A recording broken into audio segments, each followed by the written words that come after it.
Now let's talk about my hospital stay. So I paid nothing for my hospital stay. Second ultrasound was a nuchal scan, again to detect if the baby has Down syndrome, and we paid around $350 for it.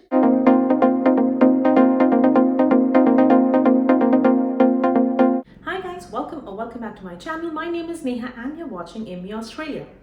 In today's video, I will be sharing all the costs related to my child's birth here in Australia. So how much we paid in the hospital, how much we paid for the blood test and the ultrasounds. So the complete breakdown will be shared in this video. So without further ado, let's get started with today's video. The cost of medical services in Australia depends on your visa status and whether you go in as a public patient versus a private patient. So I chose to go in as a public patient, and I had also recently acquired the Australian citizenship last year in September, so I was an Australian citizen. Now with these things out of the way, let's get started with the costs related to the childbirth. Let's first talk about the blood tests, and you get so many of them done throughout the pregnancy. I lost count by the end of it. So all the blood tests that I had done were completely free. That is because the costs were covered by Medicare. So right from the first test to confirm the pregnancy till the last test just to see if I had lost any blood during delivering my son, all of these were completely free. All the blood tests were covered by Medicare except for the NIPT test, which was done at 14 weeks to detect any chromosomal abnormalities in the fetus.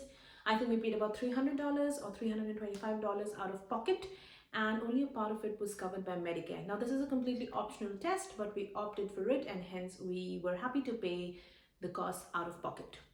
Now let's talk about the ultrasounds. Altogether, I got 5 ultrasounds done, out of which 2 of them were bulk billed and the rest 3 we paid out of pocket. The first scan was a dating scan just to confirm the heartbeat and the gestational age of the fetus. It was completely bulk billed, so we paid nothing out of pocket. The second ultrasound was a nuchal scan, again to detect if the baby has Down syndrome, and we paid around $350 for it. Part of it was covered by Medicare. The third scan was the anatomy scan done at 20 weeks. Again, part of it was covered by Medicare, but most of it was out of pocket. So $325, I guess, was paid by us.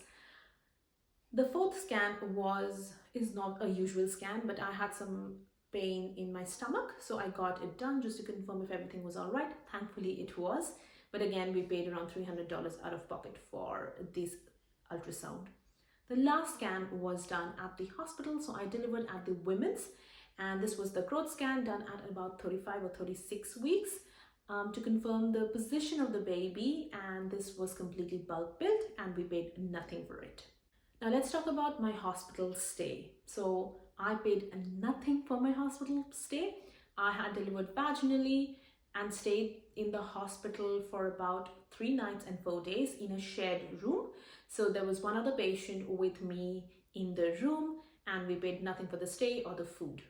But we did end up paying about $120 for parking, which is a lot of money. And we also paid for the medicines when I was discharged, but all of these medicines were provided to us at a subsidized rate under the Pharmaceutical Benefits Scheme of Australia. Throughout my pregnancy, I took a lot of medications to help me with my nausea. The cost of these medicines were subsidized under PBS. I also took supplements, but I usually always bought them at half price from the chemist, so I always got a good deal on them. All my visits to the hospital as well as the midwives were completely free, but when I saw my GP, I had to pay some money because my GP, my GP's clinic is a mixed billing clinic. If I would have found something which was completely bulk bill, I would have paid nothing. But I love my GP and I wanted to see him throughout my pregnancy, so I did end up paying about $80 out of pocket for every visit. After I had my son, the midwives from the hospital visited us twice, and after I had my son, the midwives from the hospital visited us twice, and the midwife from the council visited us once.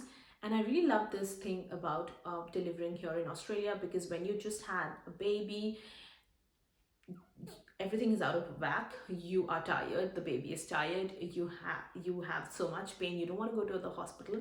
So it's good that the midwives do come and visit you in the comfort of your own home. They check the baby, they check you, and it's good to have someone to have another look and tell you that no, everything is all right.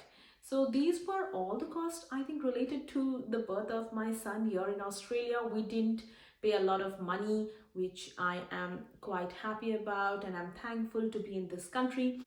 If you have any questions, let me know in the comment section. If you like this video, give it a big fat thumbs up, share it with your friends, subscribe to my channel, stay safe, and I will see you in my next video where I will share my birth story. Bye!